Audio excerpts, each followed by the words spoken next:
दिखते मेरे बुझाए से, कुछ लोग देख मुंह फेर लिया, सोचे कुमार ऐसा क्यों है इनका व्यवहार, बहुत रूखा शत्रु समान जैसा क्यों है। एक नारी धीरे से बोली, आ गया कलंकी अब चलकर, जैसी माँ वैसा बेटा है, पा गया मुकुट सबको छलकर। चारों ओर दिखे जब सन्नाटा, विचलित कुमार का अंतर्मन। जब भरत महल अंदर पहुंचे, पहले दशरथ के भवन गए। जब पिता के दर्शन नहीं हुए, तो और अधिक वे खिन्न हुए। श्री राम भवन तो बंद मिला, कोई दास नहीं था वहां खड़ा। हो गया विदित कुछ और अधिक, गंधर्व में बड़ा विशाल सा बड़ा। कौशल्या माँ भी नहीं मिली, ना दासी कोई दिखे वहां। सोचता भरत क्या बात हुई, महाराज पिता हैं गए कहां। फिर गए सुमित्रा मातृ भवन, दासी कहे जुहार सुजन। महारानी की आज्ञा मुझको, अंदर न आए कोई जन। परिवेश भवन का बदला सा, लगता सब कुछ सूना सूना। कोई किसी से ना कुछ बात करे, चुप था घर का कोना कोना। फिर मां के कई के भवन को, जब राजकुंवर चलकर आया। पथ में मंत्रा मिली, बोली सुखदेव तुम्हें देख मन हर्षाया।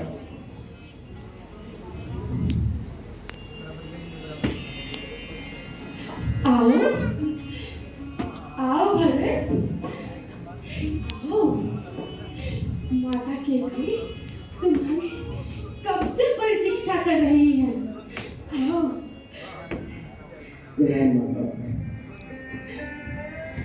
माता, यहाँ पे आज कैसे वस्त्र धारण किए गए? न मांग में सिंदूर, न तन पे कोई आभूषण। और पिताजी भी कृष्ण पिताजी भी कहीं दिखाई नहीं दे रहे हैं। वो कहाँ है माता? पुत्र, जो इस संसार में आता है उसे जानना ही होता है। तुम्हारे पिता भी परम धाम को सिधार गए पुत्र, परम धाम को सिधार गए।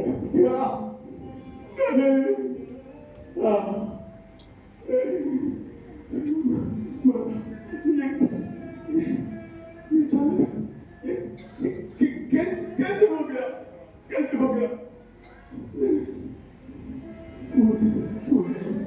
पूरे मार्ग में मेरा हृदय भय से कांपा जा रहा था। आज मेरे सारे दुस्वप्न सत्य हो गए। माता, कैसे हो गया माता? धीरज रखो पुत्र, जो गति परम पुरुष को शरीर त्यागने पर प्राप्त होती है, वही गति तुम्हारे पिताजी को भी प्राप्त हुई है पुत्र। धीरज रखो, यह शोक करने का समय नहीं है पुत्र, संभालो। पिताजी, मैं कितना अभागा हूँ। आपके अंतिम समय में मैं आपके दर्शन ना कर सका। पिताजी, माता, मेरे पिता ने क्या अंतिम समय में मुझे इस भरत को स्मरण किया था? उनके अंतिम शब्द क्या थे माता? अंतिम शब्द? अंतिम समय में उन्होंने केवल राम को ही पुकारा, केवल राम को ही याद किया। राम? इसका अर्थ भैया राम भी उनके अंतिम समय में उनके साथ नहीं थे? तो ऐसा क्या घटित हुआ कि भैया राम भी उपस्थित नहीं थे? माता, आप तो अवश्य उनके साथ रही होंगी। नहीं, मैं भी उनके साथ नहीं थी। उन्होंने अपने प्राण कौशल्या के कमरे में त्यागे। और हाँ, उन्होंने राम को 14 वर्ष वनवास भेज दिया था। क्या भैया राम को वनवास?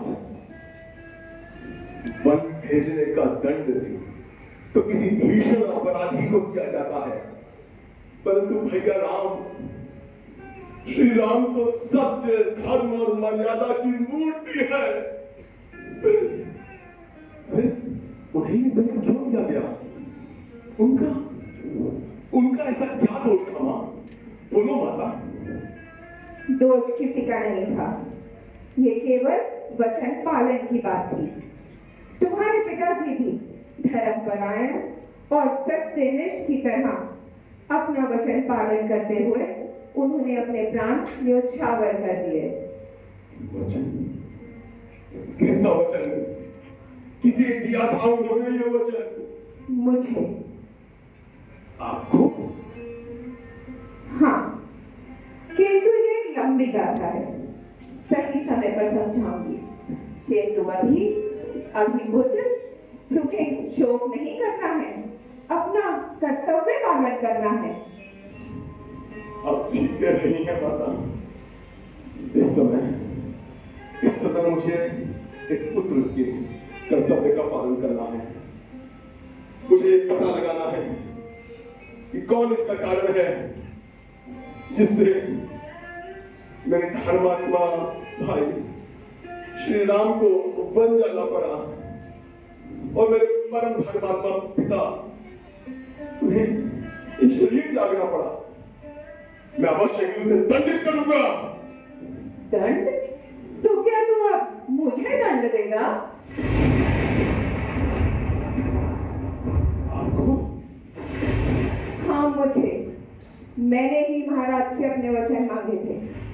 महाराज ने मुझे वचन दिया था कि मैं तुम्हें 2 वचन देता हूँ, सही समय पर मांग लेना। तुम्हें पता है पुत्र, तुम्हारे ननिहाल जाते ही राम के राज्याभिषेक की तैयारी होने लगी और उस कुटिल कौशल्या ने राम को बड़ी चालाकी से आगे कर दिया। किंतु मैंने ये अवसर उसकी खुशी पूरी नहीं होने दी। मैंने भी सही समय पर अपने दोनों वचन मांग लिए। पहला, राम को 14 वर्ष का वनवास, और दूसरा, तेरे लिए अयोध्या का राज्य पुत्र, राज्य। ये समय शोक करने का नहीं। अब तू कोई साधारण मनुष्य नहीं है। अपने कर्तव्य का पालन कर पुत्र, पालन कर।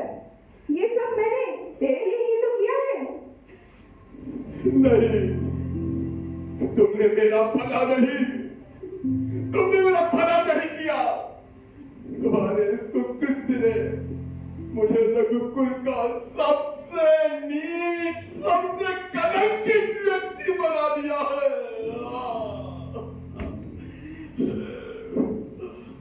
है पापिनी, है कुलनाशिनी, अरे मर्यादा की मूर्ति श्री राम को वन में भेजने की बात करते हुए तुम्हारी जीवा के टुकड़े टुकड़े क्यों नहीं हो गए? अरे मूर्ख, तू समझता क्यों नहीं? तेरा भाग्य स्वयं चलकर तेरे पास आया है और तू अपना ये भाग्य ठुकराना चाहता है। मेरा भाग्य तो तभी फूट गया था जब मेरे भैया राम वन को गए। अरे वो श्री राम जो अपनी माता की अपेक्षा तुमसे अधिक स्नेह करते थे, उन्हें वन में भेजने की बात सोचते हुए भी तुम्हारी आत्मा ने चीत्कार नहीं किया। और वो कौशल्या जो तुम्हें अपनी बहन से अधिक स्नेह करती थी, तुमने उसके इकलौते पुत्र को वन में भेजने की बात सोची। तुम्हारे मुंह में कीड़े क्यों नहीं पड़ गए? तुम्हारी जीवा गली क्यों नहीं गई? अरे पुत्र, हर माँ अपने बच्चे को आगे बढ़ते हुए देखना चाहती है, मैंने भी वही किया। मैं तेरी माँ हूँ भरत। बस बस, आज से तुम मेरी माता नहीं, और मैं तुम्हारा पुत्र नहीं। आज से ये दशरथ नंदन भरत तुम्हें अपनी माता के पद से मुक्त करता है। मैं तुम्हारा त्याग करता हूँ। नहीं भरत, नहीं, मुझे समझ भरत। महारानी क्या कही? यदि तुम स्त्री ना रही होती तो आज अपने इन हाथों से मैं तुम्हारे टुकड़े टुकड़े कर देता। पिताजी, मैं कितना भागा हूँ। एक विद्रोही, अब से मैं तुम्हारा त्याग करता हूँ। नहीं, मैं तुम्हारा एक दूषित मुख भी देखना नहीं चाहता। नहीं भरत, नहीं।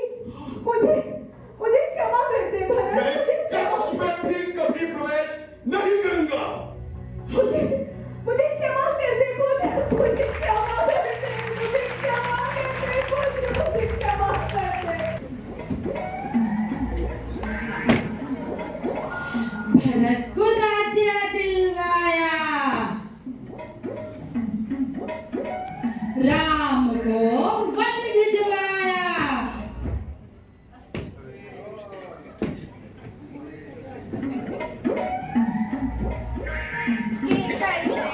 मुझे सजाया, आज मेरा मन हर्षाया।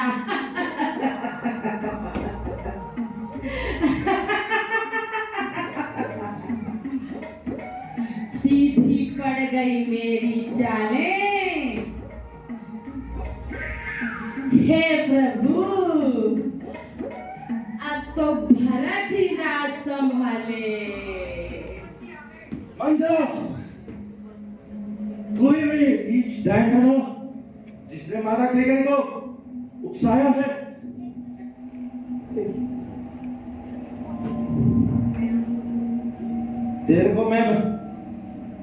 तेरा मैं वध करके अपनी क्रोध की ज्वाला को शांत कर लूंगा। रुक जाओ शत्रुघ्न, रुक जाओ। मंत्रा, रुक जाओ यहाँ से। शत्रुघ्न, स्त्रियां कभी वध के योग्य नहीं होगी। यदि हम इस मंत्रा का और कैकेयी का वध कर देंगे तो प्रभु श्री राम कभी इसे स्वीकार नहीं करेंगे। भाई, संयम रखो और चलो यहाँ से। अभी हमें श्री राम को वापस लाना है। उन्हें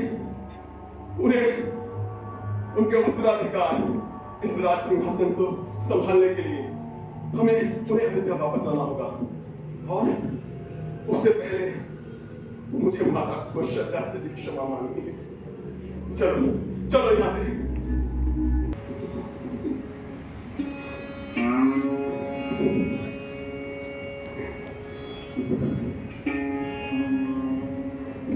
प्रणाम माता। कौन? आपका अभागा भरत,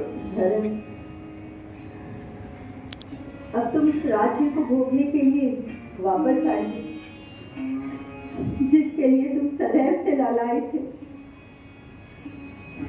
तुम्हें देखकर अत्यंत प्रसन्न हो गया कि अब सब कुछ तुम्हारी योजना के अनुसार हो रहा है।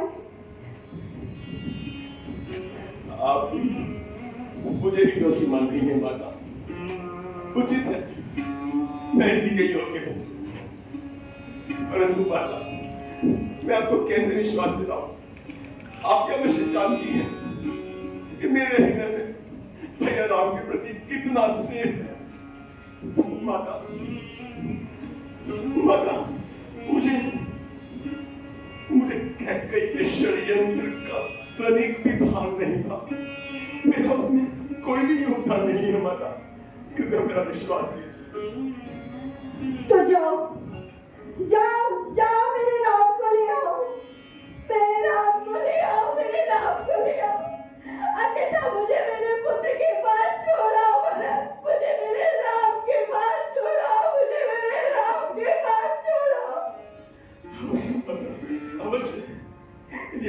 चाहती है तो अवश्य ही ऐसा होगा। आपका भरत भैया राम को अवश्य वापस लाएगा। हम सब लाएंगे माता। आप लेकिन आपको भी साथ में चलना होगा। क्या आप सब भी चाहते हैं कि भैया राम वापस आए? जय श्री राम, जय श्री राम, जय श्री राम।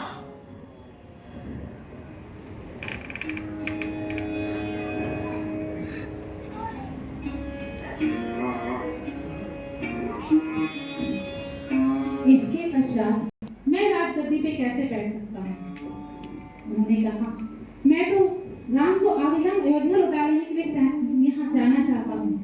भरत की ऐसी अभिलाषा सुनकर सभी प्रसन्न हुए और फिर भरत सुमंत के साथ एक विशाल सेना लेकर तीनों माताओं को लेकर भरत चल पड़े वन की ओर। रास्ते में उनकी भेंट गुहा से हुई।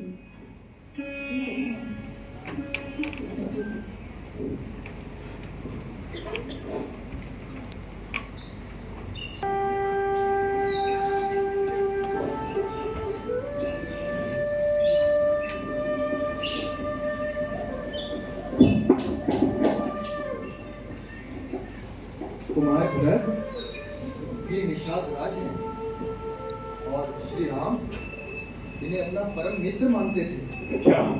मैंने देखा है इनकी मैत्री का रस, जिसमें उन्होंने इनको स्वयं आलिंगन किया। भैया राम इन्हें अपना मित्र मानते हैं तो ये मेरे लिए तो बंदनी है। कहाँ भरत हो? तो भरत भैया उठो। निषाद राज, क्या आप मुझे भैया राम के विषय में बता सकते हैं कि भरद्वाज मुनि के आश्रम में जाने के लिए वो किस मार्ग से गए? कृपया मेरा मार्गदर्शन कीजिए। वो तो मैं अवश्य बात बताता रही, परंतु तुम्हारा यहाँ आकर भगवान राम से मिलने का कहाँ प्रयोजन था? कहीं तुम सेना लेकर प्रभु राम से युद्ध करने तो नहीं आए? आपके शब्द मुझे पीड़ा पहुंचा रहे हैं, परंतु मैं इसी योग्य हूं। मैं आपको विश्वास दिलाता हूं, मेरे हृदय में राज्य प्राप्त करने की तनिक भी लालसा नहीं है। ये सारी सेना, माताएं, गुरु वशिष्ठ, ये सब शाही वैभव, ये सब राशि ठाट बात इसके वास्तविक अधिकारी को प्रदान करने के लिए साथ में आए हैं। जय श्री राम।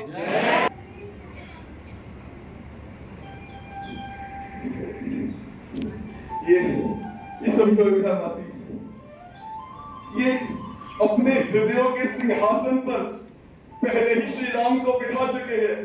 बताइए, और ये सब चाहते हैं कि अयोध्या के सिंहासन पर भी श्री राम विराजमान हो। तो मेरा हम सब का एकमात्र उद्देश्य श्री राम को वापस अयोध्या के सिंहासन पर लाने का है। आप हमारा मार्गदर्शन कीजिए। हमका क्षमा कर दीजिए भरत भैया, हमका तुमको समझने में भूल है गई। भैया आओ, मैं तुम्हें दिखाता हूँ। ये बिछोना देख रहे हैं, यहाँ स्वयं श्री राम विश्राम करत रहे, और यहाँ लक्ष्मण भैया सारी रात टकटकी लगाए उनका पहरा देख रहे, और यहाँ तो स्वयं भगवान राम ने अपनी छटा साधी। हाँ भैया, इस दुष्ट के कारण तीनों लोगों के स्वामी मेरे बड़े राजा श्री राम इतना कष्ट सह रहे हैं, और मैं यहाँ इस राजसी वेशभूषा में मैं तुरंत इसका त्याग करता हूँ, और आज से मैं भी साधारण वेशभूषा में रहूंगा। ये मुझे नहीं चाहिए।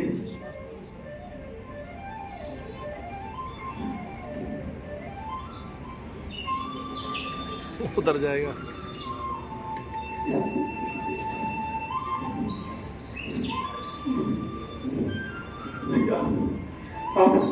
आप मेरी सहायता करेंगे ना? बताइए।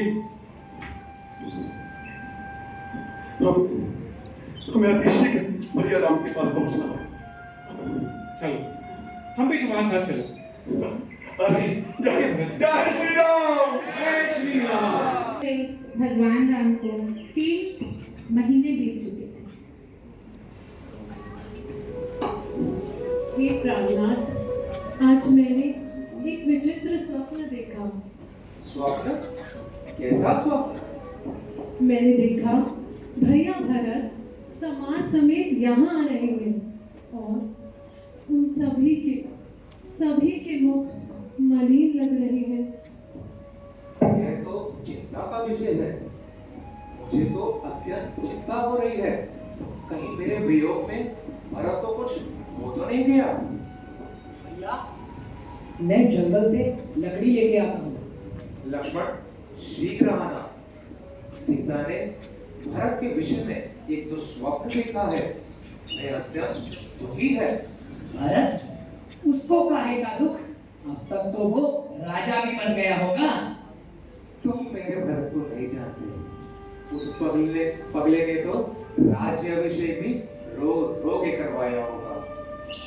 आप भी भैया सबको अपनी तरह सीधा और सरल समझते हो। यह बचपन से ही भरत से लड़ता रहता है। उन दोनों में आपके स्नेह के लिए स्पर्धा जो है। नाथ, मैं जल भर कर लाती हूँ। भैया, भैया, वो आ गया है, पूरी सेना को भी साथ लेके आया है। कौन आ गया लक्ष्मण? आपका चहेता भरत। भरत? मेरा भरत आया है? कहाँ है? वो आक्रमण करने आया है, पूरी सेना के साथ आया है।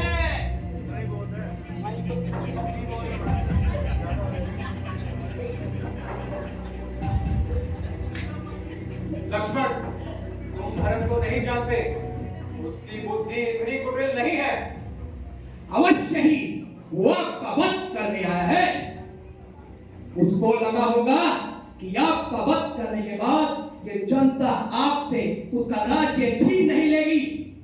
उसे लगा कि हम दोनों भाई जंगल में अकेले हैं, हमारा वध करके वो शांतिपूर्वक राज्य करेगा।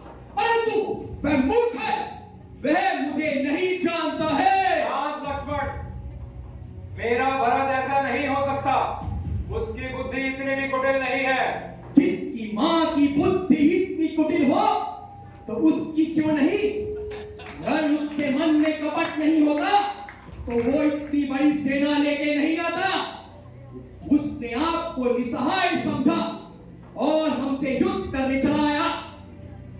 उसे लगा वो मुझे नहीं जानता। आप मुझे आशीर्वाद दीजिए भैया, आज मैं उन दोनों का चतुरंग सेना समेत नाश कर दूंगा। चाहे आज महादेव भी उसकी रक्षा के लिए क्यों ना आ जाए, उसे मेरे वक्त से कोई नहीं बचा पाएगा। कहाँ है मेरा धनुष? कहाँ है मेरा बाण? धनुष? बाण? लक्ष्मण, भरत अवश्य ही मुझे राज्य सौंपने आया होगा।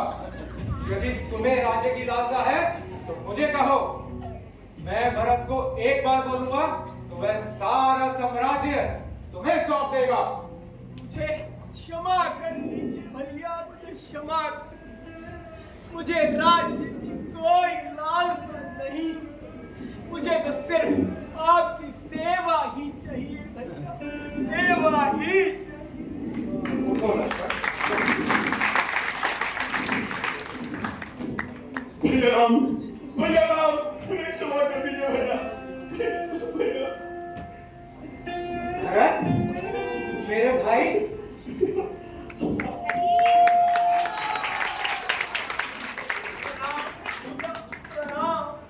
लक्ष्मण, मुझे प्रणाम मत करो।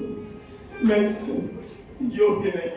मुझे क्षमा कर दीजिए भैया, मेरे मन में आपके प्रति दोष आ गया था। मैंने आपके ऊपर ये बाण उठाया भैया, मुझे क्षमा कर दीजिए। अरे पगले, मुझे क्षमा कर दीजिए भैया, मुझे क्षमा कर दीजिए।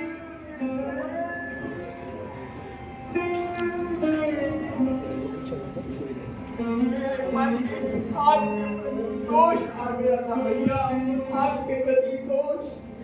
मैंने आपके ऊपर बाण उठाया, मुझे क्षमा कर दीजिए, मुझे क्षमा। अरे भैया, तो चलाया क्यों नहीं? कम से कम मैं इस अपराध बोझ से तो मुक्त हो जाता। तुम इस वन में एक भिक्षु की भांति राज्य पर छोड़ के क्या करने आए हो? भैया, भैया, क्या कही के इस षड्यंत्र का मुझे तनिक भी ख्याल नहीं था भैया।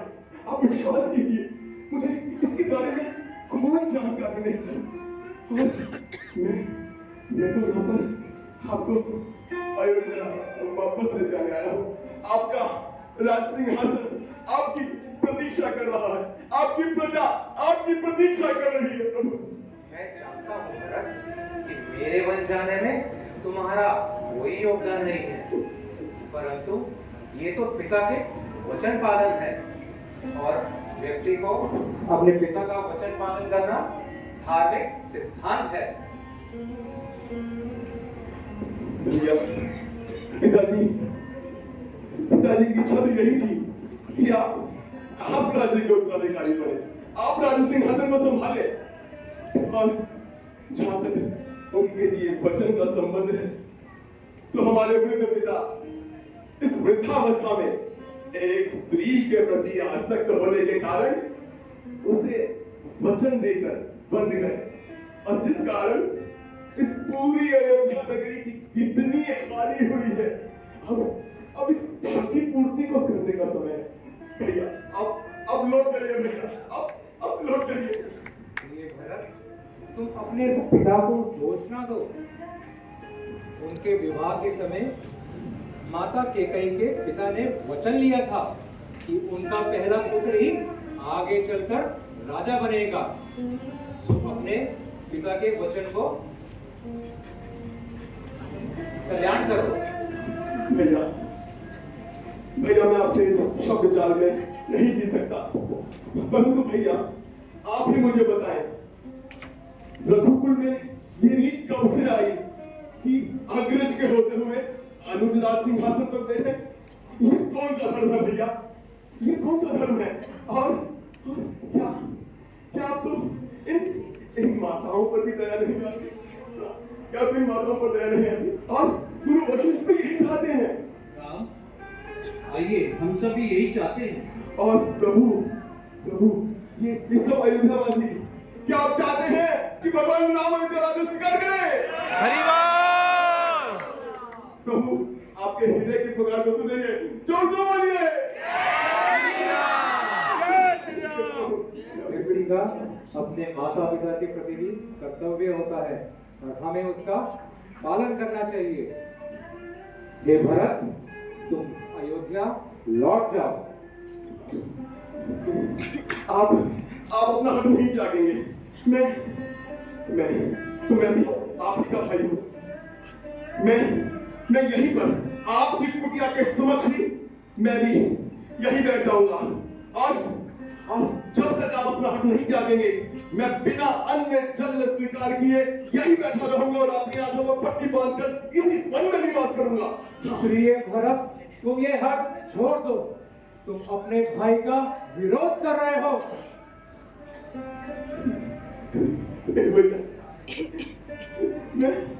मैं आपका विरोध कैसे कर सकता हूँ? सेवक स्वामी का विरोध करे? नहीं, ये तो धर्म की मर्यादा नहीं। परंतु मैं राज्य स्वीकार कैसे कर सकता हूँ? मुझे आपका प्रस्ताव स्वीकार है। मैं अयोध्या लौटने के लिए तैयार हूँ। परंतु मेरा एक निवेदन है। मैं राज्य स्वीकार नहीं करूंगा। राज्य के उत्तराधिकारी केवल आप हैं। जय श्री राम। परंतु मैं आपके तुच्छ सेवक की भांति 14 वर्षों तक आपके सेवक के रूप में आपके राज्य की सुरक्षा सेवा का कार्य करूंगा। भैया कृपया इसे स्वीकार कीजिए। जैसा तुम चाहो मेरे भाई, जैसा तुम चाहो। भरत, तुमने जो ये निर्णय लिया है ये अति उत्तम है। राम को किसी विशेष कार्य के लिए ही वन में लाया गया है ताकि वो शीघ्रता से असुर रावण का वध कर सके। इसलिए हे भरत, राम ने जो कहा है तुम उसे स्वीकार करो। भैया मेरा एक निवेदन है, सुमन। बोलो मेरे भाई, तुम्हारे लिए तो मैं अपने प्राण भी निछावर कर सकता हूँ।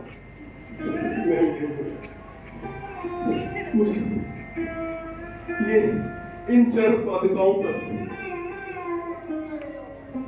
कृपया अपने चरण रखने प्रभु।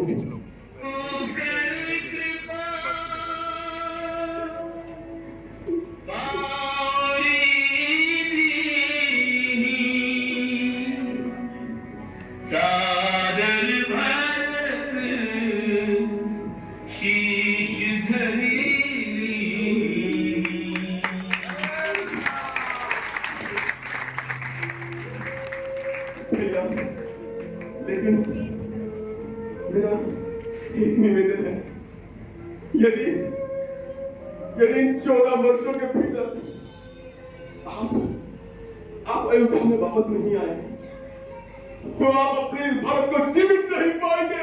मैं आखिरी में कूद कर अपने प्राण त्यागूंगा भैया, अपने प्राण त्यागूंगा। नहीं भरत, मैं ऐसा नहीं होने दूंगा।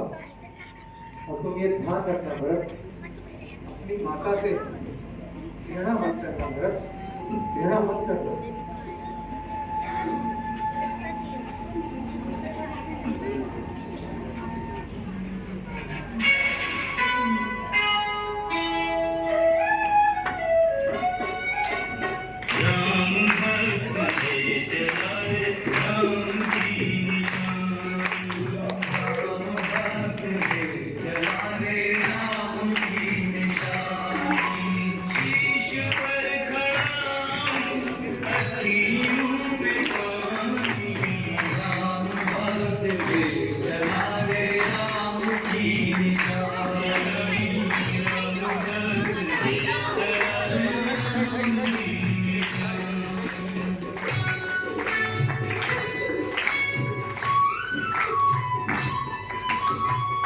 जी